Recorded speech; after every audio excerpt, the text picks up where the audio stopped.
It's official, there will be no Black jurors in the trial of Carmelo Anthony. And the question has become, is that by design or by accident? Before I elaborate, let's quickly recap day 2, which was Tuesday, June 2nd. I'm Kelly and I talk about True Crime Daily. So if you're into that, make sure you hit the follow button to stay up to date on this case and others.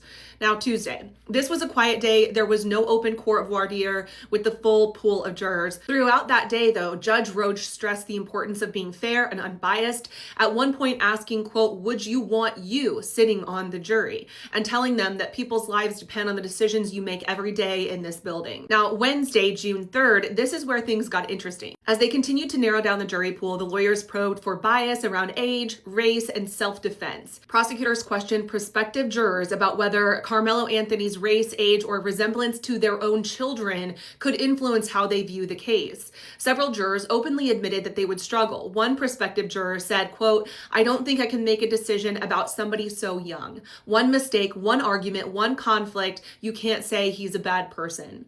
Another raised eyebrows by admitting, quote, "I don't know if I feel right putting a brother in jail," when asked about finding a Black defendant guilty of murder. Reporters in the room relayed another panelist saying Carmelo Anthony does look like a child and expressing a hope that he could learn something from all of this. On the defense's side, lead defense attorney Mike Howard asked jurors whether they would hold it against someone who chose to stand their ground and defend themselves, which lines up with the whole self-defense theory that Carmelo's team is expected to run. After that, the jury was seated. The judge and attorneys met privately Wednesday to finalize the panel of 12 jurors and 6 alternates. The composition immediately became a flashpoint. Defense attorneys objected to the removal of 2 Black potential jurors, but the judge noted that they were removed for race-neutral reasons because of their occupations as educators. Officials later confirmed that no Black jurors were chosen. That objection is essentially a Batson challenge where one side argues the other is striking jurors based on race, and the judge accepted the prosecution's race-neutral explanation. So the 12 jurors and 6 alternates will be asked to set aside the national headlines and the social media strife and decide the case only on what they see in court. Now, I do believe it's worth noting that most recent census-based estimates put Collin County at roughly 50% white people, 18.7% are Asian, 16.1% are Hispanic, and about 10.8% identify as Black. So white residents do outnumber Black residents by roughly 4.5 to 1.